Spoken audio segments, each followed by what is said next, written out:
दोस्तों नमस्कार। 4 PM news network पर और 4 PM गुजरात पर आप सभी का बहुत बहुत स्वागत है। मैं हूं आपका दोस्त मयूर जानी। दोस्तों, इस वीडियो में हम कुछ बहुत ही रोचक जानकारी आप तक पहुंचाने वाले हैं। विशेष रूप से कनाडा के साथ अब जो ये कल से हमारा जो गणित जो है बिगड़ गया है अचानक से, इसलिए कह रहे हैं क्योंकि अचानक से सामने आया है। अचानक कुछ होता नहीं है। जो भी होता है उसकी नींव जो है वो बहुत पहले रख दी गई होती है, फिर अचानक जब सामने आता है इसलिए वो अचानक लगता है। तो वो जो उन्होंने अपना हमारे डिप्लोमेट को कहा कि भैया आप बोरिया बिस्तरा बांध के निकल जाओ, और हमारे सरकार ने ये कह दिया उनके डिप्लोमेट को भी आप भी 5 दिन का छोड़ दो। ये क्यों हुआ, इस पर हमने कल बात की थी।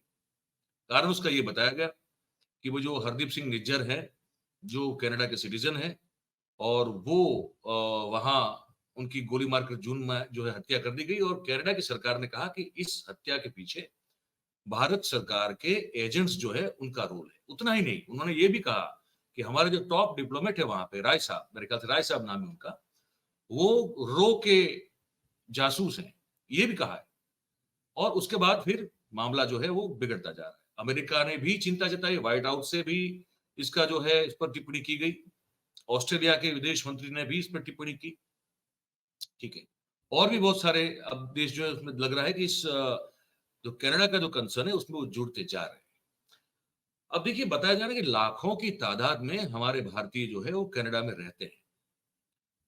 उसमें पंजाब से वहां गए हुए हमारे भारतीयों की संख्या भी बहुत बड़ी है, और गुजरात से कनाडा गए हुए भारतीयों की संख्या भी बहुत बड़ी है, और भी देश के अन्य प्रांतों से लोग वहां जाके बसे हुए हैं, जो कि वहां का नागरिकत्व ले चुके हैं, सिटीजनशिप उनको मिल चुकी है।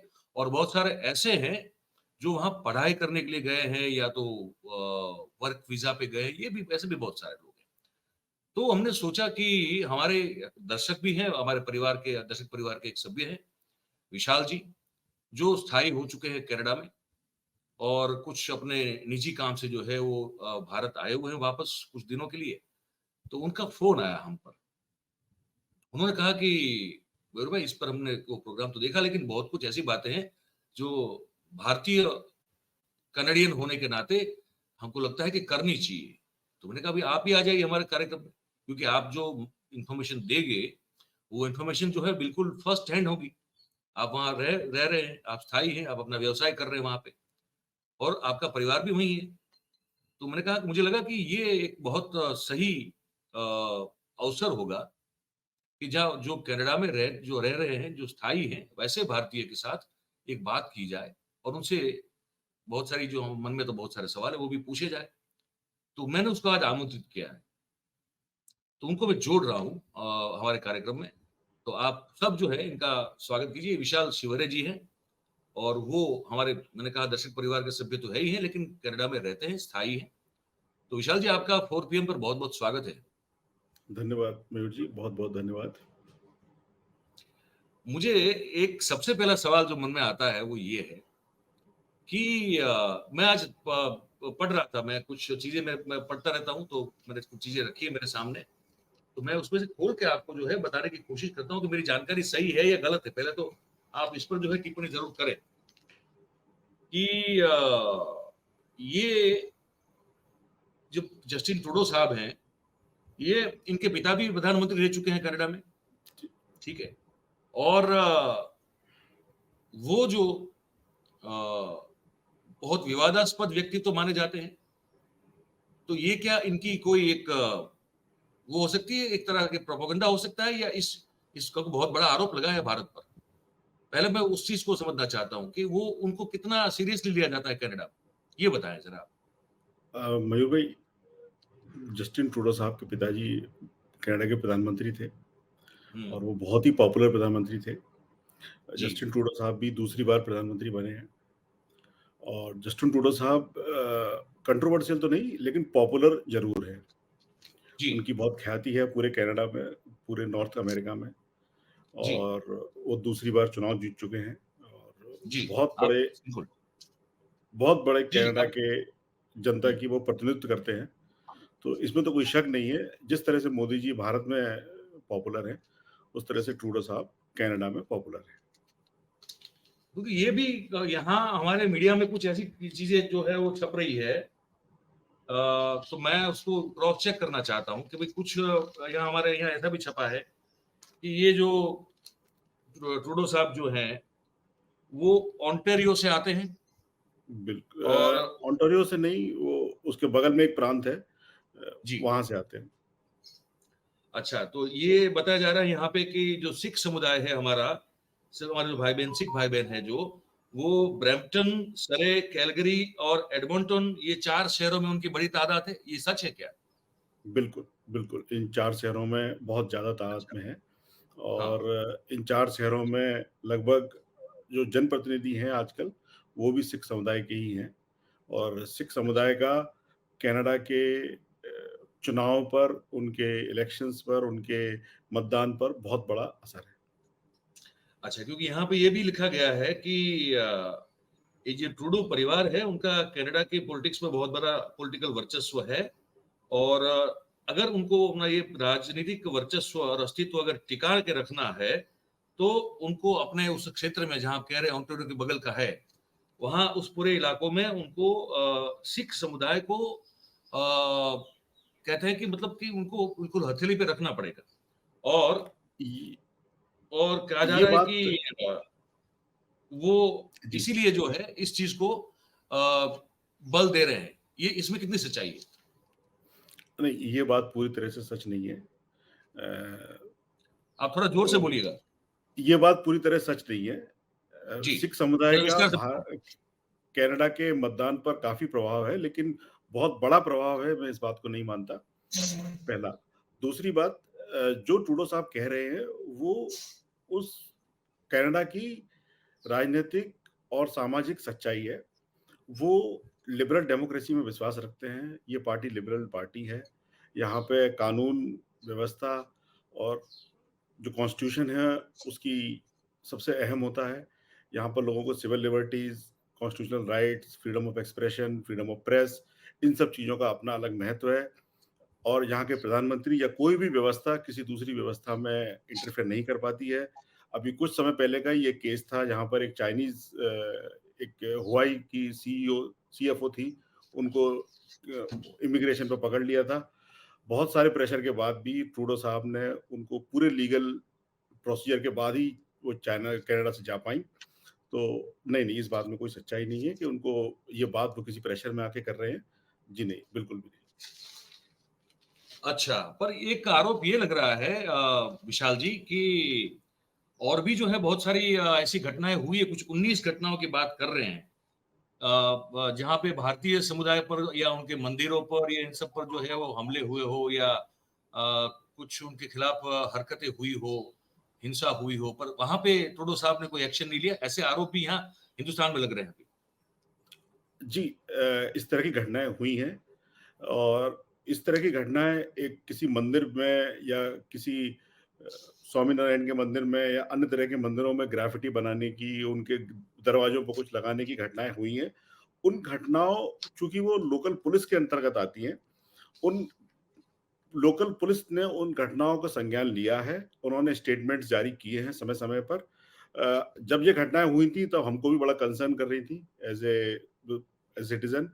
हमारे बच्चे, हमारे परिवार, सब लोग, हमारी कम्युनिटी बड़ी कंसर्न थी इन सब बातों से, क्योंकि वो हमारे क्षेत्र से काफ़ी दूर नहीं हुआ था। तो हमने उसको क्लोज़ली मॉनिटर किया था।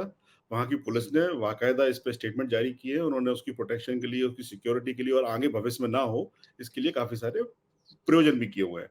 तो इसमें ट्रूडो साहब का कोई लेना-देना नहीं है। वो लोकल काउंटी और लोकल जो विशेष क्षेत्र है, उसका ही था और उन्होंने उस पे समय-समय पे कदम लिए हैं। अच्छा, अब जो है एक मूलभूत सवाल, अब ये दोनों देशों के बीच में जो राजद्वारी संबंध है, विशाल भाई, अब हमने सबने देखा कि अब उन्होंने हम पर सीधा आरोप लगा दिया कि आपने हमारे सार्वभौमत्व पर जो है वो प्रहार किया है, हमारे सिटीज़न को आपके एजेंट्स ने आके मारा है। और जैसे मैं पहले भी कह चुका हूँ कि वो उसको व्हाइट हाउस से भी जो है वो एंडोर्समेंट मिला है, उन लोगों ने भी चिंता जताई। ऑस्ट्रेलिया से चिंता जो है प्रकट हो रही है कि भई हाँ, ये तो अगर ये मतलब जाँच की माँग हो रही है कि हम इस पर जाँच करना चाहते हैं और अगर आप सहयोग नहीं देंगे तो फिर आपका इस देश में कोई ज़रूरत नहीं है। तो बुला के बोल दिया गया कि आप जाइए, ठीक है? हमारे हमारे जो एम्बेसडर थे उसको। उन पर रो के जासूस होने का आरोप लगाया गया और ये हाउस ऑफ कॉमन्स में हुआ। तो मतलब कि अगर हमारे आप बता पाएंगे कितने भारतीय कुल मिला के एक अंदाजे से कि कितने रहते होंगे और क्या उन पर क्या असर पड़ सकता है इस तनाव का? बिल्कुल, बिल्कुल। मनीष जी, आपको जो घटनाक्रम हुआ है उसको 2-3 पहलुओं में देखना पड़ेगा। जी, पहला पहलू है जो राजनीतिक पहलू है या ये किस कारण से इंस्टिगेट हुआ है। दूसरा पहलू है वहाँ पे रहने वाले भारतीयों पे इसका क्या प्रभाव है। तीसरा पहलू है ये भविष्य में किस तरह की जगह पहुँचेगा। तो जी, पहले अपन इस बात पे बात करते हैं कि आखिर ये इसके पीछे कारण क्या है? देखिए, जी, इसमें कोई शक नहीं है जब से भारत में प्रधानमंत्री मोदी जी आए हैं, तब से भारत की छवि में बदलाव आया है। जी, पहले भारत को एक एक डाइवर्स कंट्री के रूप में देखा जाता था, विविधता जी, के रूप में देखा जाता था जी, और आजकल भारत को एक डिवाइडेड कंट्री के रूप में देखा जाता है। मोदी जी ने उसको प्रेज़ेंट किया है। मोदी जी की जो पूरी आइडियोलॉजी है या पूरी जो उनका कम्युनिकेशन है पूरी विश्व से, उससे ये प्रतीत हुआ है कि भारत एक डिवाइडेड या बटा हुआ देश है। जो 1 मिनट विशाल जी 1 मिनट। ये आप बहुत बड़ी बात कर रहे हैं। आप कनाडा में रहते हैं, ठीक है? वहाँ स्थायी हैं। अच्छा वहाँ आप ये आपको ये लगता है कनाडा में रहते हुए कि वहाँ कनाडा में जो है वो भारत की छवि अब डिवाइडेड कंट्री के रूप में है? ये कहना चाहते हैं आप? जी, ये अकेला कनाडा की बात नहीं है, ये पूरी विश्व की बात है। अमेरिका में, ऑस्ट्रेलिया में, यूके में, सभी जगह इस तरह से पहले भारत को एक डाइवर्स कंट्री के रूप में देखा जाता था। जितने भी विश्व की डेमोक्रेसीज़ हैं, जनतंत्र हैं, वो डाइवर्सिटी को रिस्पेक्ट करते हैं क्योंकि वो सारे लोग विविधता में रहना जानते हैं। वो उस विविधता में, उस डाइवर्सिटी में कैसे रहा जाए, कैसे उसको रिस्पेक्ट किया जाए, वो इस बात को समझते हैं। लेकिन जब से भारत की छवि को डिवाइडेड कंट्री के रूप में या हिंदू राष्ट्र के रूप में प्रकट की जा रही है, तब से वो ये बहुत बड़ा एक भारत की छवि पे असर पड़ रहा है कि हम लोग एक डिवाइडेड कंट्री हैं और जब आप इस बात को बोलते हैं कि हम डिवाइडेड कंट्री हैं, तो स्वाभाविक रूप से ये बात सामने आती है कि सारे जो अन्य देश हैं, वो इस सब बात का फ़ायदा लेना चाहते हैं और आपको नीचे दिखाने के लिए सब तरह से प्रयास करना चाहते हैं और वो उस पे कर रहे हैं। तो ये इसी तारतम्य की हुई घटना है और इसी तारतम्य की हुई घटना बाकी सारे देशों में हो रही है। ये तो अच्छा एक पहले ये ये एक डिवाइडेड पहला मुद्दा है। मतलब मैं असली पे सब क्वेश्चन है मेरा। ये डिवाइडेड कैसे प्रेज़ेंट हो रहा है? आपके वहाँ कैसे मतलब हाउ आप वहाँ बैठे-बैठे आप लोगों को कैसे ये पूरे सब बाकी विश्व के देश को लग रहा है? हमारे प्रधानमंत्री तो लोकतंत्र को सबसे पहले आगे रख के बात करते हैं। तो फिर वहाँ ये छवि डिवाइडेड देश अब हिंदुस्तान अब डिवाइडेड हो चुका है। वो डाइवर्स नहीं रहा है। ऐसी छवि किस आधार पर वहाँ बनती हुई नज़र आ रही है या कैसे बनी है? अगर इस पे अगर आप रोशनी डाल दें थोड़ी तो। जी, ये छवि भारत की छवि आज विश्व पूरी तरह से इंटीग्रेटेड है सोशल मीडिया के लिए के तौर सोशल मीडिया से और सभी तरह के आईटी इंस्ट्रूमेंट से। आज जो भारत में होता है वो सीधा-सीधा कनाडा में लाइव स्ट्रीम होता है या कनाडा में जो होता है वो सीधा-सीधा इंडिया में स्ट्रीम होता है। जो भारत की सोशल मीडिया है, जो भारत की पैरेलल मीडिया है या भारत की जो टेलीविज़न मीडिया है, वो इस बात को दिखाती है कि भारत एक अब डिवाइडेड कंट्री है, यहाँ पर डाइवर्सिटी का कोई और किसी तरह का रिस्पेक्ट नहीं है।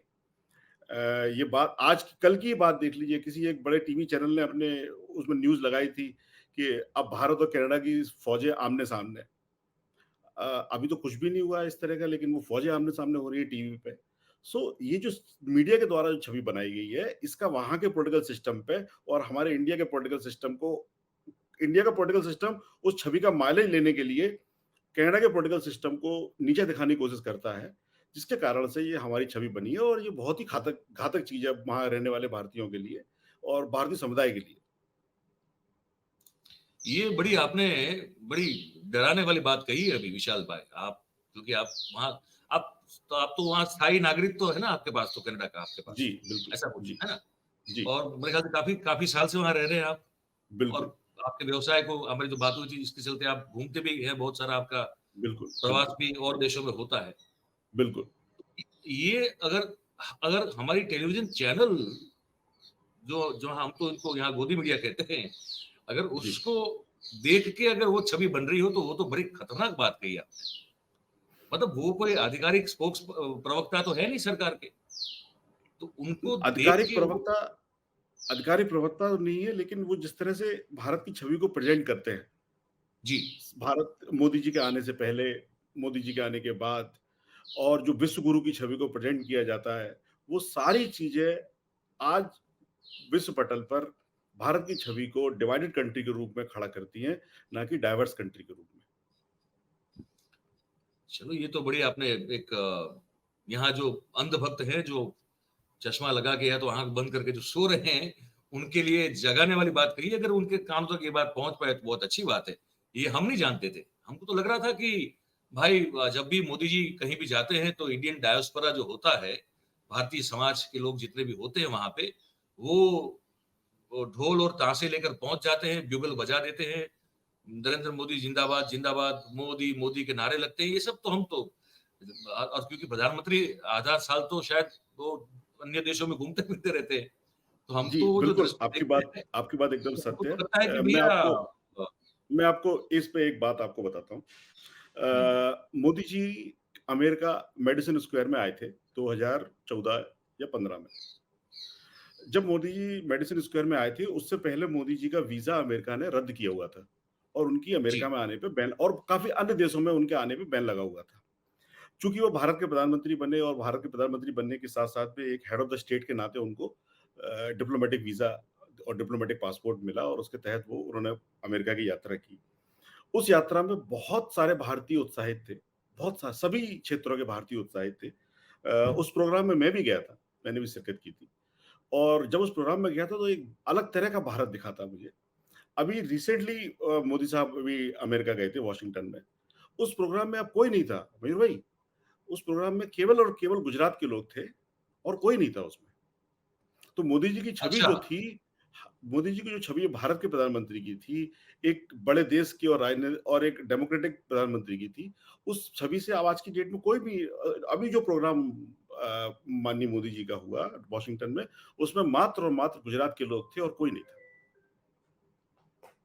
अच्छा ये तो अब हमारे लिए तो ये आंखें खोलने वाली बात है। हम तो जान मानते थे कि आप वीडियो देख लीजिए उसके। हाँ, आप हाँ, वीडियो वीडियो में तो वो दिखते हैं, ज्यादातर गुजराती ही दिखते हैं, वो बात सही है, लेकिन हमको गुजराती लगा ही कि हैं और और भी लोग तो होंगे। उसका साइज़ भी बहुत छोटा था। जो पहले प्रोग्राम हुए थे, उनके साइज़ बहुत बड़े हुआ करते थे। वो बहुत ही ग्रैंड रूप से हुआ करते थे। इसका जो प्रोग्राम हुआ, उसका साइज़ भी बहुत छोटा था।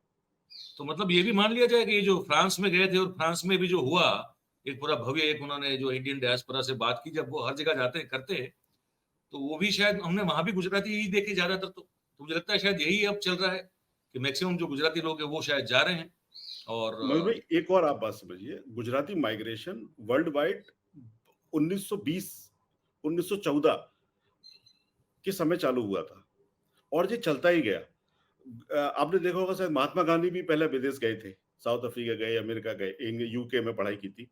तो गुजराती लोगों का बाहर और खासकर अमेरिका जाने का बहुत बड़ा उनका एक अट्रैक्शन है और वो अभी भी जी, आज भी कंटिन्यू है और हमारे नौ वो बहुत नौ सालों नौ से। मैं बताऊं आपको, आप बीच में रोक रहा हूं, माफ कीजिएगा, वरना मैं भूल जाऊंगा इसलिए। अभी भी 9 लोग, अभी आज की तारीख में 9 ऐसे लोग हैं जो गुमशुदा है, जो यहाँ से अमेरिका घुसपैठ के लिए निकले थे। बिल्कुल, उनका अता पता मिल नहीं रहा है। बिल्कुल, आए दिन ये बिल्कुल। हमको खबरें मिलती है गुजरात से कि वो इलीगली कहीं से भी जाना चाहते हैं, समृद्ध लोग। अब मुझको समझ में नहीं आ रहा है, जिनका यहाँ पे 1-1.5 करोड़ का घर होता है, जमीन होती है खेती की, कोई तकलीफ नहीं होती है, उनको भी जो है अमेरिका जाना है और कनाडा भी, या तो कनाडा, अमेरिका नहीं तो कनाडा जाएंगे, इलीगली घुसपैठ करनी है। बर्फ में, ठंड में जो है वो मर जाते हैं। ऐसे ऐसे ऐसे बहुत सारे किस्से आते हैं। नदी में नाव उलट जाती है, मर जाते हैं। आए दिन ये हमारे यहाँ गुजरात से किस्से आ रहे हैं। हमारे अब मैं जो आपको एक किस्सा हमारे जो बताता हूँ इस पे। पूर्व पूर्व उप मुख्यमंत्री रहे थे नितिन पटेल, उन्होंने 2 साल पहले एक बयान दिया था जब वो उस पद पर थे। उन्होंने कहा कि हमारे यहाँ रोजगार के इतने माध्यम है नहीं, तो लोग पैसा खर्च करके चले जाते हैं और जान अपनी जोखिम में डालते हैं। ये ऑन रिकॉर्ड उन्होंने एक अपने स्पीच में कहा हुआ है। तो मयूर भाई, अब मैं वो तो आपका है। ध्यान एक और चीज़ पे दिलाना चाहता हूँ, जिसमें कि आपको पता चलेगा कि कनाडा की सरकार और मिस्टर ट्रूडो ने किस तरह का रवैया अपनाया पास्ट में। अभी आपको ध्यान होगा कई महीने पहले एक परिवार कनाडा और यूएस के बॉर्डर पर फँस गया था, जिसके अंदर उनकी बर्फ में जमने से मौत हो गई थी। मौत हो गई। उसमें 2 बच्चे थे और 2 एडल्ट्स थे। कैनेडियन गवर्नमेंट ने उन लोगों का पूरा इन्वेस्टिगेशन किया। ट्रूडो साहब के ऑफिस ने खुद ही अपने इंटरफेरेंस किया उस पूरे मामले में। उनको उनके संग जिन लोगों ने किया था, उन सबको अरेस्ट किया। ये पूरा joint operation American security forces और बॉर्डर फोर्सेस और कैनेडियन बॉर्डर फोर्सेस ने किया। उस पूरे ऑपरेशन में जो भी संभव था, वो सब मानवीय आधार पर प्लस लीगल तौर पर उन लोगों को दिया गया, उन लोगों को न्याय दिलाया गया, उनके कल्प्रिटों को पकड़ा गया। यहां तक कि हिंदुस्तान से भी बताया गया कि ये लोग की वजह से आपके 4 नागरिक मरे गए हैं और ये गलत बात है। तो कनाडा की सरकार कानून, डेमोक्रेसी और सिद्धांतों से चलती है। अच्छा, अब आप एक जो मूल सवाल मेरे मन में अभी कब से जो है, अब ये जो हुआ है, तनाव पैदा हो गया है, टेंशन एक क्रिएट हुई है, विशाल भाई, इसके चलते अब आप जैसे जो लाखों लोग वहाँ हैं, वो उनके मन की स्थिति क्या है अभी? बिल्कुल, मैंने आपसे और इसी बात से करना चाह रहा था। वहाँ पे लाख कनाडा में, अमेरिका में, ऑस्ट्रेलिया में, यूके में लाखों की संख्या जी, में भारतीय रहते हैं। जी, वो नौकरी करते हैं, वो बिज़नेस करते हैं, वो प्रोफ़ेशनल्स हैं, वो अपने-अपने क्षेत्रों में बड़ी जगह पहुँच चुके हैं। जी, आज मेरी परिवार को इस बात का डर है कि कनाडा में कहीं हमारे परिवार पे हमला ना हो जाए। और ये डर कोई गलत नहीं है, ये बड़े जेन्युइन डर है। मैं आपको इसकी सच्चाई का या इसकी उसका अंदाज़ा भी देता हूँ मैं, कि जी, आपको शायद ये पता हो कि कई दिन पहले कनाडा में इस तरह के पोस्टर्स लगाए गए जहाँ पे भारतीय डिप्लोमेट्स की फ़ोटो लगा के उनके ऊपर डार्ट से या किसी चीज़ से निशाने लगाए गए और बोला जी। गया कि इनको मारना है, वांटेड एंड अच्छा, इनको मारना है, डेड और अलाइव।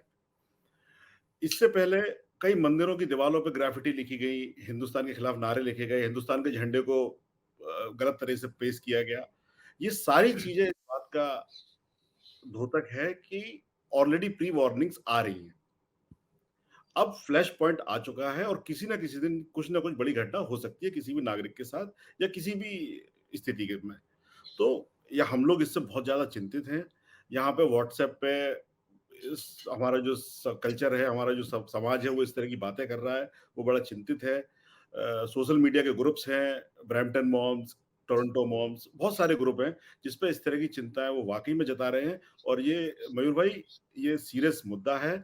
मैं भारत सरकार से, चूंकि हम भारत के नागरिक हैं, हमारी पहला हमारा जो है हमारे भारत के ऊपर है, मैं गुजारिश करूंगा कि हमारे लोगों की सुरक्षा और के लिए या तो व्यवस्था करें या कैनेडियन गवर्नमेंट से इंश्योर करें कि this kind of flash point should not or may not affect us and our kids.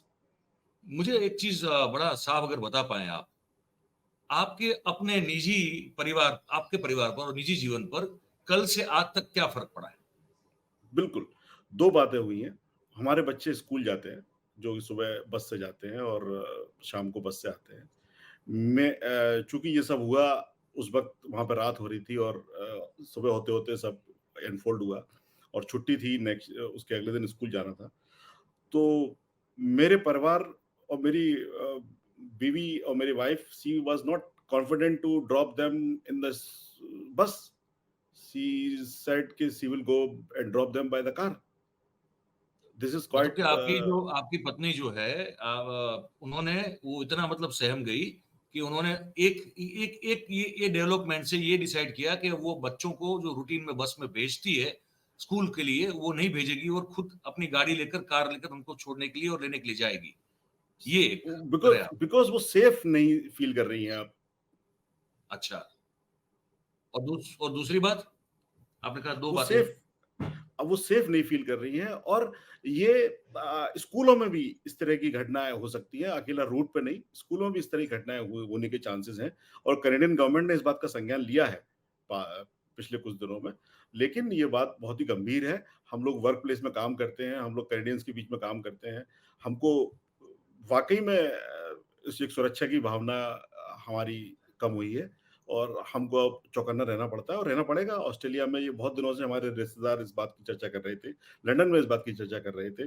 Canada में कई ऐसी जगह हैं जहाँ हम लोग संडे को घूमने जाते हैं और वहाँ पे गुरुद्वारे में इस तरह का सब हो रहे थे, तो मैंने भी कई भारतीय अथॉरिटीज़ को ये उनकी बात में नोटिस में लाया।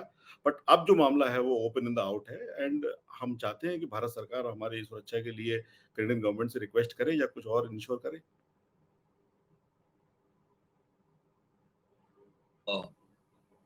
विशाल जी, मैं हम लोग आपको कैसे, मतलब how do we recognise acknowledge you, like Indian Canadian या कैनेडियन इंडियन, कैसे कहेंगे आप? जो हमारी जी, कम्युनिटी है वहां जो रहती कनाडियन है, इंडियन कैनेडियन इंडियन कहेंगे ना? शकल से तो तो आप इंडियन लग ही रहे हैं। अब पासपोर्ट चेंज हो गया उससे क्या अंतर पड़ता है? नहीं नहीं, मतलब कि वो द इंडियन डायस्पोरा को वहां पे, जैसे अमेरिका में हो गए तो अमेरिकन इंडियन हो गए, अब कनाडा में हो गए तो कैनेडियन एब्सोल्युटली, इंडियन हो गया।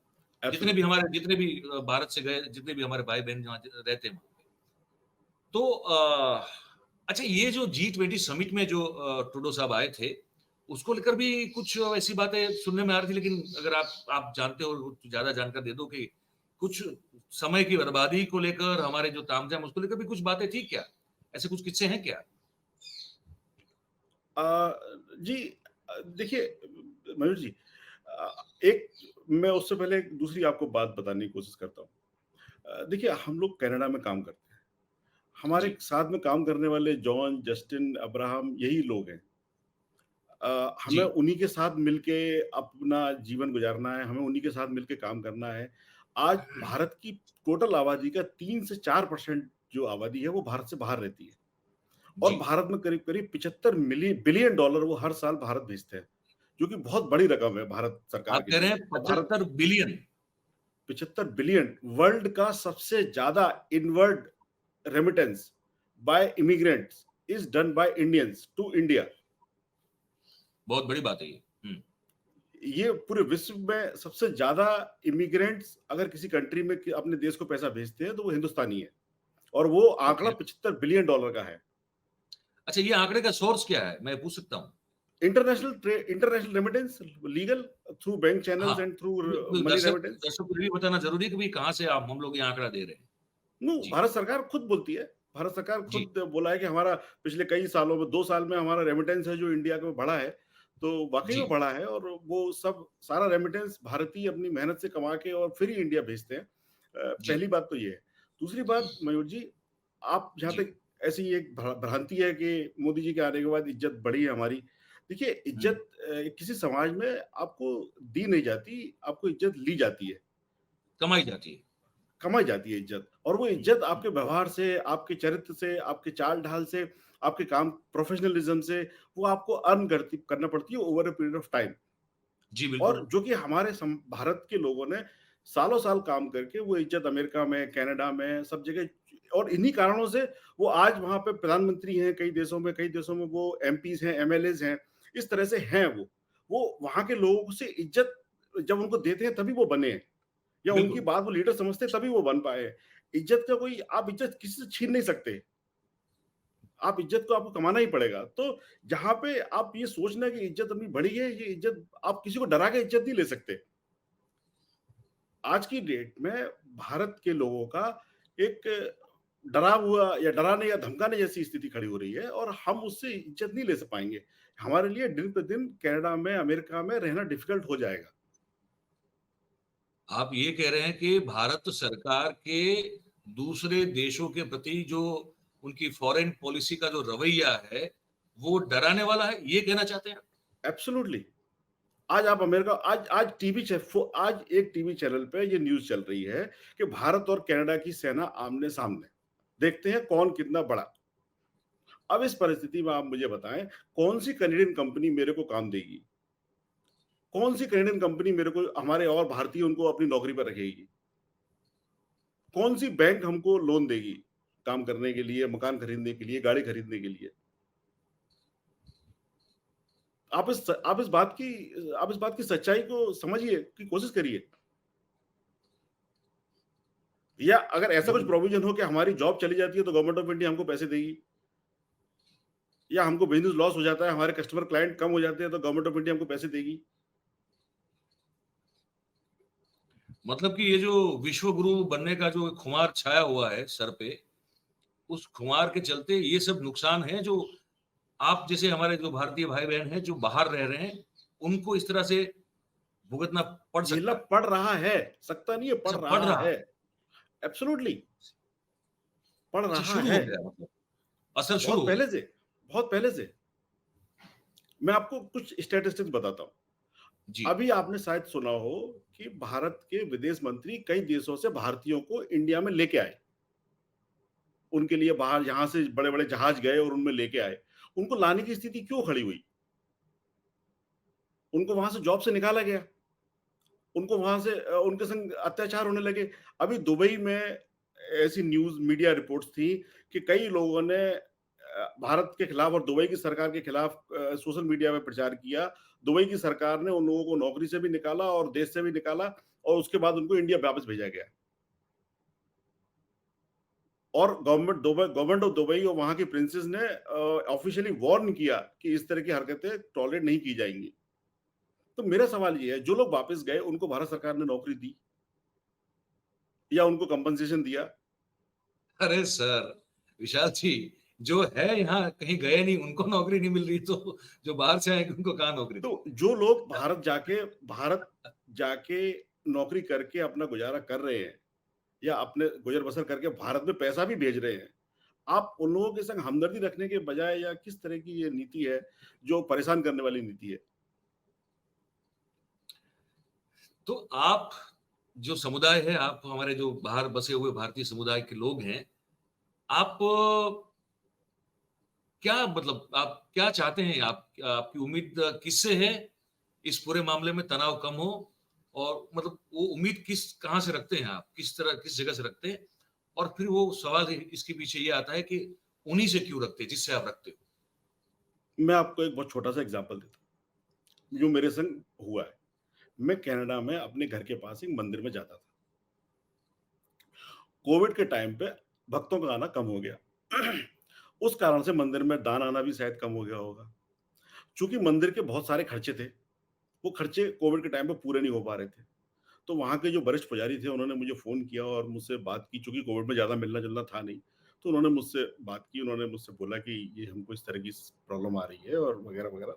तो पहली बार मेरे दिमाग में आया कि ये एक जेन्युइन प्रॉब्लम है और इसको कैसे सॉल्व किया जाए? तो मैंने हमारी उन्होंने मेहनत करके सोशल मीडिया पे ये बात चलाई गई और काफ़ी लोकल कैनेडियंस ने, जो कि हिंदू नहीं थे, उन्होंने पैसे इकट्ठे करके मंदिर में भेजे और पुजारी जी ने उसकी स्लिप काट के दी। तो इस तरह से हम लोग काफ़ी सालों से रह ही रहे हैं। तो हमें ऐसे ही रहने दिया जाए और हम इस तरह से ही अपनी प्रोग्रेस कर लेंगे और बहुत-बहुत शुक्रिया आपसे। पर तो मतलब आप ये भारत सरकार से उम्मीद लगा रहे हैं, मेरा सवाल ये था, किससे लगा रहे हैं? तो मैं समझ पा रहा हूँ कि आपको जो ये तनाव कम हो, उसकी उम्मीद जो है वो भारत की सरकार से, इंडियन गवर्नमेंट से। नहीं, हमारी भारत सरकार से तनाव कम करने के साथ-साथ में हमारी सुरक्षा की व्यवस्था करने की बात है। थोड़ा आपको ज़ोर से बोलना पड़ेगा, आपकी आवाज़ थोड़ी कम आ रही है। हाँ, भारत सरकार से हमको अकेली सुरक्षा की हमसे उनको रिक्वेस्ट है, पहला। दूसरा हमारी उनसे रिक्वेस्ट है कि जितने भी टेम्पल्स पे और मंदिरों पे अभी तक ग्राफ़िटी लिखी गई है, वो सीरियसली ली जाएँ और उनको लेके, चूँकि वो हिंदुओं के खिलाफ लिखी गई हैं, हम भी हिंदू ही हैं, तो ये बात सीरियसली ली जाए और इसकी सुरक्षा का इंतज़ाम किया जाए। अब अच्छा, जो ये मंदिर में पिछले जब पैसे की कमी पड़ी थी, कितना पैसा हिंदुस्तान से आया उन मंदिरों के लिए? हाँ, वो तो आप लोगों ने मिल और आपने तो कहा कि जो लोग हिंदू नहीं थे, उन्होंने भी पैसे दिए। जो प्योर बिल्कुल, कैनेडियन थे, बिल्कुल, उन्होंने भी पैसे दिए। वाह! बिल्कुल, ये तो बिल्कुल, आपने बिल्कुल। कहा, हाँ। तो मतलब कि इसी तरह आपका से जो मतलब एक तालमेल है वहाँ के प्रॉपर लोकल से, वो भी उतना अच्छा बैठा हुआ है कि उस तरह का कोई भेदभाव नहीं है। मतलब जो कनाडा में बिल्कुल, बसते हैं, वो सब कैनेडियन है बस और सीधी बात है और कुछ बिल्कुल, नहीं वहाँ पे। बिल्कुल, बिल्कुल। मैं हमारी इस छवि, चीज़ को मैंने आपसे हाँ, पहले ही कहा था प्रोग्राम के शुरुआत में, हम लोग एक डाइवर्स कंट्री के रूप में माने जाते हैं। हम लोग अपनी कल्चरल आइडेंटिटी के लिए फेमस हैं, ना कि हम लोग डिवीज़न के लिए। और वो डिवीज़न की हमारे ऊपर छाप लग रही है, वो आगे जाके हमारे बच्चों के लिए और हमारे लिए एक अच्छी पहचान नहीं है। इसके साथ हम नहीं जीना चाहते। हम एक diverse, democratic, liberal, freedom of press, freedom of opinion की कंट्री की आइडेंटिटी के साथ जीना चाहते हैं, ना कि इनटॉलरेंट कंट्री की आइडेंटिटी के साथ।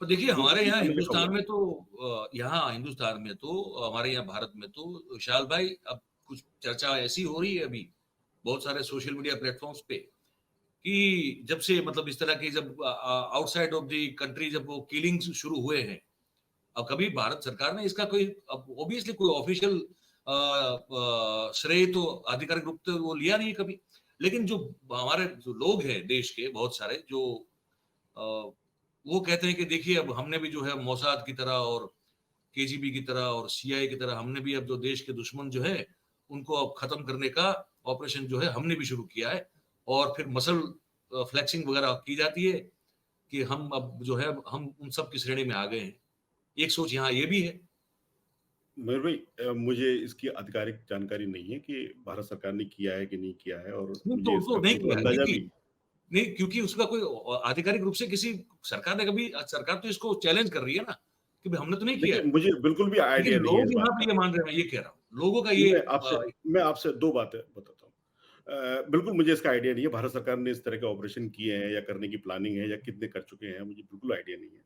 लेकिन मुझे जो सच्चाई और आधिकारिक आंकड़े हैं, वो 3 हैं मेरे सामने, कि जी चाइना ने हिंदुस्तान की सीमा पे आके हिंदुस्तान के सैनिकों को मारा है, ओके पिछले कुछ दिन पहले ही। तो अपन हिंदुस्तान में आके कोई आदमी हिंदुस्तान के सैनिकों को मार के जा रहा है, उनको तो अपन रोक नहीं पा रहे। और कोई दूर कंट्री में कोई एक ऑपरेशन करके श्रेय लेना चाहते हैं, तो वो कहाँ की किस तरह का श्रेय है ये? नहीं श्रेय सरकार नहीं ले रही है सरकार तो नहीं, कह रही है कि ये तो जनता झूठ भी हाँ, जनता भी जनता भी। जनता की मैं बात कर रहा हूँ जनता की बात भी कर रहा हूँ मैं। ये किस तरह का श्रेय है? जो आधिकारिक आंकड़े हैं, जो चाइना ने हमारे यहाँ पे आके लोगों को मारा, सैनिकों को मारा, कई की डेड बॉडी उठा के ले गए, हाथ-पैर काट दिए, काफ़ी हमारे क्षेत्र पे कब्जा कर लिया। इस सब के नहीं तो बाद हम उनको नहीं रोक पा रहे। और वहाँ तो हमारे एक एक हमारे ऑपरेशन हुआ है कहीं पर कोई, उसका श्रेय लेने का क्या मतलब वो है? कहाँ से रिलेवेंस है इसका? पर क्योंकि हमारे प्रधानमंत्री ने संसद में कहा कि कोई आया नहीं है और कोई किसी ने कुछ 1 इंच भी छीना नहीं है। तो अब वो तो वहाँ तो आधिकारिक बयान दिया उन्होंने कि कोई देश में घुसा ही नहीं है। तो उस पर तो अब क्या कर सकते हैं? वहाँ तो ऑफ़िशियल बोले हैं वो।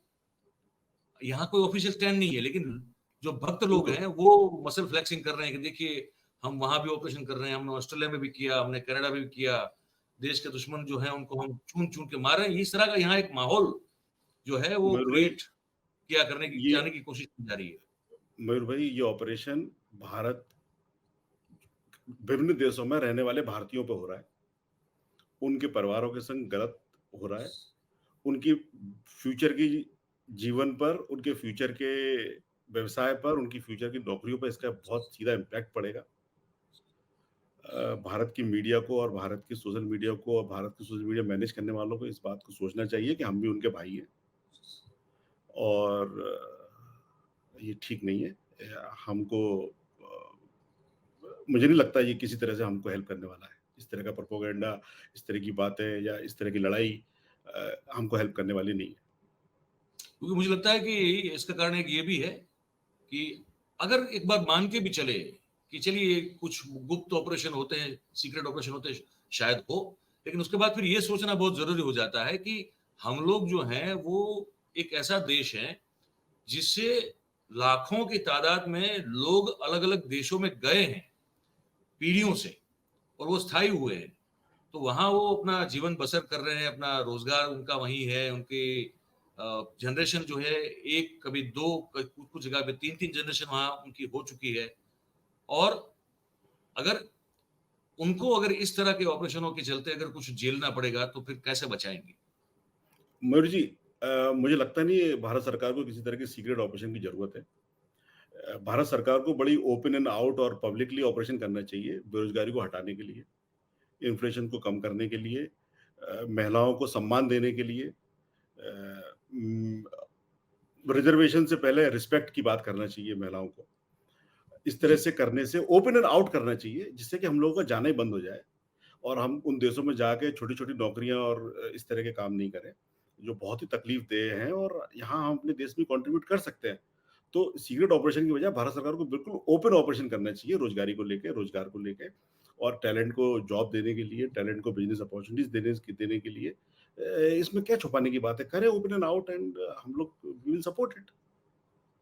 और कोवर्ट ऑपरेशन करने की क्या ज़रूरत है? अब ऐसी कोई बात इस बातचीत में हमने अच्छी खासी बातचीत आपसे हो रही है।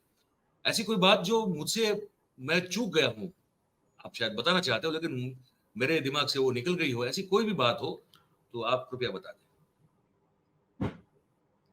मेरे भाई आपकी आवाज़ थोड़ी-सी ड्रॉप हो गई थी। आप रिपीट करेंगे इसे? मैं ये कहना चाहता हूँ आपसे कि इस बातचीत में मुझसे अगर कोई सवाल आपसे पूछना में रह गया हो मुझसे या मैं चूक गया हूँ और ऐसी कोई बात जो आप अभी भी कहना चाहते हो, तो मीर आप भाई वो बता दें। आपसे मीर भाई आपसे बात करना तो डेफ़िनेटली अच्छी बात है और आपने जिस तरह से हमारे कैनेडियंस के कंसर्न्स को लिया है, वो बहुत ही थैंक यू धन्यवाद उसके लिए। और देखिए यहाँ से ये जो रिलेशन है कनाडा और अमेरिका के कनाडा और इंडिया के, ये अब बुरी रास्ते पे ही जाने वाले हैं। जो मुझे लगता है ये कुछ दिनों में इन्वेस्टमेंट के ऊपर जाएँगे। क्योंकि जो इन्वेस्टमेंट भारत में कैनेडियन ट्रस्ट का है, वो सब पब्लिक पैसा है और कैनेडियन गवर्नमेंट ऐसी जगह अपना पैसा नहीं लगाना चाहेगी, जो कि एक ऐसे देश में लग रहा है, जहाँ पे democratic value, freedom of press, freedom of expression is under threat. तो जितने भी फंड्स हैं, जो कनाडा से ऑपरेट करते हैं, वो डेफ़िनिटली इंडिया में पैसा नहीं लगाएँगे और वो वापस ले जाएँगे पैसा अपना विदिन 6 टू 7 मंथ्स। सेम जो है वो अमेरिका और यूके के फंड्स हैं। आपको शायद ध्यान हो कुछ दिन पहले एक स्वीडन का एक सबसे बड़ा फंड है, सॉवरेन फंड, उसने इंडिया से पहले ही अपना विथड्रॉ कर लिया है। ह्यूमन राइट्स के जी, वो चलते सुना मैंने। हाँ, ह्यूमन राइट्स के चलते, फ्रीडम ऑफ एक्सप्रेशन के चलते, फ्रीडम ऑफ प्रेस के चलते, तो इस तरह से घटनाएँ होने वाली हैं और भारत सरकार को इसके लिए तैयारी कर लेनी चाहिए और जो मेरा अनुमान है, जिस तरह इस फंड के निकलने के बाद जो भारत की वित्तीय और फाइनेंशियल स्थिति बनेगी, वो बहुत ही भयावह बनने वाली है। तो इसके लिए भारत सरकार को, भारत की जनता को तैयारी कर लेनी चाहिए। ये अब अपन खराब रास्ते पर चले च जा चुके हैं और इसको कोई नहीं रोक सकता। अब देखिए उसमें एक चीज़ है ना विशाल भाई कि अब वो लोग अड़े हैं, बिल्कुल एकदम मक्कम दिख रहे हैं एकदम कि भैया हमको इस जो आपने सीधा आरोप लगाया कि आप हम मानते हैं हमारी जो गुप्तचर संस्था है उनका भी ये रिपोर्ट है कि आपके एजेंटों ने आके हमारे नागरिक को मार दिया है। वो चाहते हैं कि इसमें हम सहयोग करें, भारत सहयोग करे। तो अब ये अगर सहयोग नहीं होगा, तो फिर आपकी बात सही है कि रिश्ते और फिर जो है वो खराब हो सकते हैं। तो वहाँ जो जी हमारा जो है मयूर जी, आप गलत सोच रहे अच्छा, हैं। मयूर जी, ये बात अगर पब्लिक में आई है, तो इससे पहले डिप्लोमैटिक लेवल पे ट्रैक 1, ट्रैक 2, ट्रैक 3 लेवल की डिप्लोमेसीज़ होती हैं। उन सब बिल्कुल, चैनल से ये सब बातें हो चुकी होंगी। बिल्कुल, बिल्कुल। भिन्न-भिन्न मुद्दों पे, भिन्न-भिन्न फोरम्स पे कैनेडियन सरकार ने, भारत सरकार ने इन मुद्दों को डिस्कस किया होगा नहीं, और नहीं, वो तो जब कोई वो सोल्यूश जानता हूँ। मैं गलत कहाँ हूँ मुझे वो समझना है। वो तो मैं जानता हूँ, हमने बोला भी कि वो तो प्रधानमंत्री मोदी से भी जी20 में वो खुद ट्रूडो साहब ने कहा है, मोदी साहब को। वो तो बिल्कुल, समझ रहा हूँ। मैं अब आपको मैं गलत बताता हूँ। कहाँ हूँ ज़रा ये समझा दीजिए? जी, आप ये सोच रहे हैं कि ये होगा, नहीं, जब कोई बात प्राइम मिनिस्टर लेवल पे आ चुकी है, इसका मतलब ये सारे ऑप्शंस एक्सप्लोर किए जा चुके हैं और उनसे बिल्कुल, कोई सॉल्यूशन नहीं निकला है। बिल्कुल, जब उनसे कोई सॉल्यूशन नहीं निकला है, तभी जाके ये इस रास्ते पे निकले हैं। तो बिल्कुल, अब बिल्कुल। ये डिप्लोमैटिक सॉल्यूशन या डिप्लोमैटिक इंटरवेंशन या किसी तरह का नेगोशिएशन अब संभव नहीं है। अब दिन पे दिन हमारे कनाडा के और अमेरिका, इंडिया के रिलेशन खराब होंगे ही। आप क्योंकि किसी की धरती पर कैनेडियन सिटीज़न को नहीं मार सकते, कैनेडियन धरती पर कैनेडियन सिटीज़न को नहीं मार सकते। आप अमेरिकन धरती पे अमेरिकन सिटीज़न्स को नहीं मार सकते। जबकि आपका इतना बड़ा डायस्पोरा उन कंट्रीज़ में रहता है। अगर आप इस तरह की रणनीति या राजनीति या विदेश नीति रखते हैं, तो आप उन लाखों करोड़ों भारतीयों के संग अन्याय कर रहे हैं, जो उन देशों में रह रहे हैं। और वो 75 बिलियन रुपया डॉलर भी भेज रहे हैं वो भी हर आपने साल। खतरे में डाल दिया। हो सकता है वो सारा पैसा एकदम आ जाए वापस इंडिया, क्योंकि सारे इंडियन जब वापस आएँगे तो इंडिया ही पैसा लेके आएँगे। तो सारा पैसा इंडिया लेके आ सकते हैं वो। लेकिन हाँ, अब वो पैसा कमा के तो नहीं ला सकते। तो कमाने मैं के लिए इसका उनको मतलब ये वाक़ई में पुराना ट्रस्ट गेन करना पड़ेगा, उन कंट्रीज़ का, उन सोसाइटीज़ का, उन लोगों का, जहाँ वो रहते हैं। उनका इंडिया में ट्रस्ट गेन करने से कोई फ़ायदा नहीं होने वाला। पर एक तरफ तो अब विशाल भाई एक तरफ तो बाइडेन साहब आते हैं, उनके साथ प्राइवेट डिनर होता है, बाकी सब नेता यही वो देश अमेरिका के है जिन्होंने मोदी जी का वीज़ा बैन किया हुआ था हाँ, वो तो है। और चुनाव अगली सरकार आने के बाद किस दस्ते पर देश जाने वाला है, इसकी इंडिकेशन ये है। अच्छा, क्या तो गारंटी है कि कुल बाद में वीजा बैन नहीं होगा? डिप्लोमेटिक पासपोर्ट जब जाएगा तो मैं मतलब जो समझ रहा हूँ दर्शकों के लिए थोड़ा उसको और जो है सरल कर दूं, हमारी जो बातचीत का जो सार है वो एक तो ये है, दर्शक आप जरा गौर से सुने, आप समझ जो भाई बहन जो देख रहे हैं, एक जो बातचीत हो रही थी अब तक विशाल भाई से, उसका जो सार मैं समझ पा रहा हूँ वो ये है, और मैं अगर कहीं जो है उसको ठीक से समझ नहीं पाया हूं तो विशाल भी आप उसको भी ठीक कर देना। कि एक तो यह है कि ये जो तनाव पैदा हुआ है वो ऐसे ही नहीं हुआ, जैसे मैंने शुरुआत में कहा था अचानक कुछ नहीं होता है।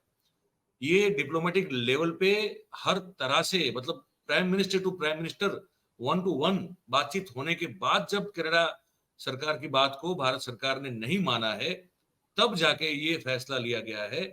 और वहां की जो संसद है, वहां उसके प्रधानमंत्री कनाडा के जो है ट्रूडो, उन्होंने कहा कि भाई अब हम ये क्या मानते हैं, हम आरोप लगा रहे हैं बहुत समझ बूझ के कि हमारे नागरिक की हत्या भारत सरकार के एजेंटों ने की है।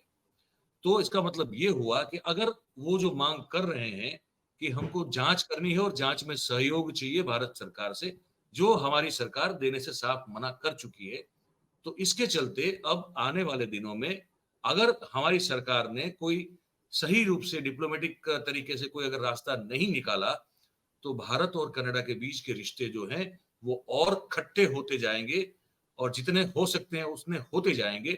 और उसका एक नतीजा बहुत बड़ा ये होगा कि जो हमारा समुदाय, हमारे जो भारतीय वहां पे रह रहे हैं, उन सब के लिए आने वाले दिनों में अपने कामकाज को लेकर, अपने निजी जीवन को लेकर, उनकी अपनी खुद की सुरक्षा को लेकर, उनके व्यवसाय को लेकर और उनके भविष्य को लेकर बहुत बड़ा प्रॉब्लम, बहुत बड़ी एक दुविधाजनक स्थिति वो खड़ी होने वाली है। और साथ साथ जो आर्थिक रूप से जो एक रेमिटेंस भेजा जा रहा है, उसको लेकर भी हमारे ही देश को नुकसान होने वाला है। और उसके ऊपर जो इन्वेस्टमेंट हो रहा है बाहर से, जिसे आप कह रहे थे विशाल भाई, कनाडा से बहुत सारे जो है पब्लिक फंड जो है वो इन्वेस्ट कर रहे हैं, वो भी होना बंद हो सकता है। तो वित्तीय रूप से भी हमको फटका पड़ेगा, धक्का लगेगा। और हमारे जो भाई बहन जितने भी लाखों लोग जो है वहां पे रहते हैं, उन सब की जो एक हर तरह से जो पूरा एंगल मैंने बोल दिया, निजी से लेके व्यावसायिक से लेके हर चीज, उस भविष्य पर भी बहुत बड़ा प्रश्नार्थ चिन्ह खड़ा होने जा रहा है। ये मैं विशाल भाई की बातचीत से मैं इतना एक सार निकाल पाया हूँ। विशाल भाई अगर मैं कुछ कहीं गलत हूं तो आप सुधार एक दीजिएगा, छोटा सा और कुछ छोटी सी ऐड करना हो तो ऐड कर दीजिए। एक छोटा सा बात। देखिए, जी। ट्रूडो साहब ने मोदी जी से कमरे में क्या बोला, इस बात की जानकारी मेरे पास नहीं है। जी। तो वो जानकारी ट्रूडो साहब और मोदी जी के बीच की है, और वो बहुत ही प्रिविलेज्ड और कॉन्फिडेंशियल हम्म, इंफॉर्मेशन। पहली चीज। दूसरी चीज, मयूर जी, हम अमेरिका में, कनाडा में, पूरे विश्व में रहते हैं। हमसे कोई नहीं पूछता कि आप हिंदू हैं कि नहीं, या मुसलमान हैं। हमसे एक ही बात पूछी जाती है, आप इंडियन हैं और आप में क्या टैलेंट है। हम एक नई आइडेंटिटी लेके फॉरेन कंट्री में, विश्व में एक जॉब, व्यापार या अन्य नहीं कर सकते। हमें अपने टैलेंट पे, हमें अपने ऑनेस्टी पे, हमें अपने कल्चर पे, सभ्यता पे, ईमानदारी से ही हमको उन देशों में जगह मिली है, और हमें वही जगह चाहिए। पहला। दूसरा, हमारे परिवारों पे इस घटना के बाद से वाकई में चिंता का विषय है। यहाँ पे पुलिसिंग बड़ी डिफरेंट तरह से होती है, और हमारी भारत सरकार से, और मोदी जी चूंकि एनआरआई लोग को लेके बहुत सारे सॉफ्ट हैं, काफ़ी हमारे पूरे एनआरआई कम्युनिटी के लेके बहुत सॉफ्ट है। तो मैं पूरी एनआरआई कम्युनिटी से गुजारिश करूंगा कि वो अपने अपने चैनल से और माध्यम से मोदी जी से रिक्वेस्ट करें कि हम लोगों की सुरक्षा के लिए और हम लोगों के वेलबींग के लिए जो भी संभव प्रयास है उसको करें। मंदिरों पर ग्राफिटी लिखा जाना, डिप्लोमेट्स की फोटो लगा के उन पर गोली मारना, ये बहुत ही प्रीकर्सर साइन है कि बहुत बड़ी घटना होने वाली है पूरे विश्व में। तो ये मेरी दूसरी गुजारिश है। तीसरी गुजारिश है कि कैसे जल्दी से जल्दी इस घटना में शांत किया जाए और डिप्लोमेटिक रिलेशन पूरी पूरी तरह से नॉर्मल सी बनाए जाए, जिससे कि हमको वापस उसी रिस्पेक्ट और उसी सम्मान के साथ उन देशों में और उसी निर्भीकता से, बिना किसी फियर के, हम लोग उन देशों में रह सकें। विशाल जी, बहुत ज़्यादा मतलब जानकारी हमको मिली। हम उम्मीद करते हैं कि हमारे दर्शक जो देख रहे हैं या आगे जिसको फिर देखेंगे इस कार्यक्रम को, वो सब जो है आपकी बात को गौर से सुने। हम ये चाहेंगे कि आपने जो बात कही है वो बिल्कुल फर्स्ट हैंड रिपोर्ट जैसा है ये। जो जानकारी आपने दी है वो ऐसे कोई सैटेलाइट टीवी चैनल से नहीं मिलेगी हमको। वो जो आप जैसे लोग वहाँ जो रहते हैं और वहाँ अपना कारोबार से लेके अपना जीवन गुज़ारा करते हैं परिवार के साथ, जो आप बिल्कुल ग्राउंड रियलिटी से बिल्कुल परिचित हैं, वैसी जानकारी आपने जो है हमारे दर्शकों तक पहुँचाई है। हम आपका बहुत-बहुत धन्यवाद करते हैं और उम्मीद करते हैं, आशा करते हैं, प्रार्थना भी करते हैं कि आप सब जो कनाडा में रहते हैं, हमारे जितने भी भारतीय समुदाय के लोग हैं, इंडियन डायस्पोरा जो है, वो सब सलामत रहें, सेफ रहें, सुखी रहें हर तरह से, जो जैसे हैं वैसे, मतलब वो आपके हालात खराब ना हो, ये हम प्रार्थना कर सकते हैं और उम्मीद ये कर सकते हैं कि हमारी सरकार की ओर से कुछ ऐसे कदम लिए जाएँ और जिससे आप लोगों को सांत्वना मिले और आपका जो अभी ये जो आप जो 3 बात कर रहे थे कि कम से कम वो उसको देख लिया जाए, तो मैं उम्मीद करता हूँ। हमारा कार्यक्रम भी जो है हमको बताया गया है कि सरकार में देखा जाता है, तो उम्मीद करता हूँ कि जो लोग सुन रहे हैं, वरिष्ठ लोग जो बैठे हैं इस देश के शासन को चलाने वाले, वो इसको बिल्कुल ध्यान से गौर से सुने, क्योंकि ये वास्तविकता है जो विशाल जी ने कही है और ये सिर्फ कनाडा की वास्तविकता नहीं है। ये हमारे जो विकसित देशों में भारतीय रहते हैं या तो जो हमारी तरफ विकासशील है वहां भी रहते हैं, वो सब जगह की वास्तविकता है। तो यहाँ से कोई हिंदू बाहर जाता है तो वो हिंदू नहीं होता, यहाँ से कोई मुसलमान बाहर जाता है तो मुसलमान नहीं होता, सिख, ये सब इंडियन ही होते हैं बेसिकली। तो उनकी पहचान वहाँ इंडियन की इस समझना बहुत जरूरी है। तो रिपरकशंस जो है वो फिर उन पर आते हैं, आ सकते हैं, जैसे वो कह रहे हैं कि आना शुरू हो चुके हैं। तो बस यही हम चाहेंगे। बहुत-बहुत विशाल भाई, बहुत धन्यवाद बहुत आपको धन्यवाद। अमित जी। एक बार फिर से आपका आपका भी बहुत बहुत बहुत-बहुत धन्यवाद। धन्यवाद अमित जी। जी बहुत-बहुत जी धन्यवाद। नमस्कार। जी जी, धन्यवाद। तो दोस्तों, ये विशाल जी थे, हमने उनसे बात की। एक बड़ी लंबी चौड़ी बात हुई है, 50-55 मिनट की बात है, लेकिन वो करना इसलिए जरूरी था क्योंकि जैसे हमने कल अपने कार्यक्रम में कहा था कि ये मुद्दा जो है छोटा नहीं है, ये बहुत बड़ा होगा। और इसलिए हमने विशाल भाई से बात की आज, क्योंकि वो स्थायी है, सालों से है वहां पे, अच्छा खासा उनका कारोबार है और परिवार उनका वहीं स्थायी है। कुछ निजी काम से आए थे अभी, फिर वापस चले जाने वाले हैं। तो वो सब बातें जो उन्होंने बताई, मैं एक बार फिर से कहूंगा, बहुत गौर से सुनिएगा और सुन के फिर सोचिएगा, बातों को समझने की कोशिश कीजिएगा। मैं बार बार आपसे दो हाथ जोड़कर जो है विनती करता हूँ, करबद्ध होके, कि आप जो है दिमाग का जो खिड़की दरवाजा होता है, आप मेहरबानी करके उसको खुला रखें, ताकि जो है विचारों का आवागमन होता रहे। बंद चीजें जो होती है वो उसमें फिर सड़न पैदा हो जाती है। खुली जो है ना, खुला रखे मामला, तो विचार आते भी रहेंगे, जाते भी रहेंगे। जो अच्छे हैं उसको पकड़ लीजिए, जो बुरे हैं उनको जाने दीजिए। ये करना बहुत जरूरी है। ये हमको आपको इस कार्यक्रम में बताना था। आप क्या सोचते हैं इस पूरी बातचीत को लेकर, ये हमको आप, हमारा जो ये कमेंट बॉक्स है नीचे, इसमें लिख के हमको आप बताएं। और अगर ये बातचीत आपको पसंद आई है तो फिर इस वीडियो को लाइक करें, इस वीडियो की लिंक को हो सके उतना शेयर करें, और हमारे जो चैनल है भाई, उसको आप जो है वो सब्सक्राइब करें और अपने आसपास के लोगों से करवाएं, क्योंकि ये जो जानकारी है वो हम मैक्सिमम लोगों तक पहुंचा पाए। और आप सब जानते हैं कि हम कोई झूठ का कारोबार करते नहीं है, हम जो सच होता है वो दिखाते हैं। तो बस यही है। बहुत बहुत धन्यवाद आप सभी का हमारे साथ जुड़ने के लिए इस कार्यक्रम में। Thank you very much. नमस्कार।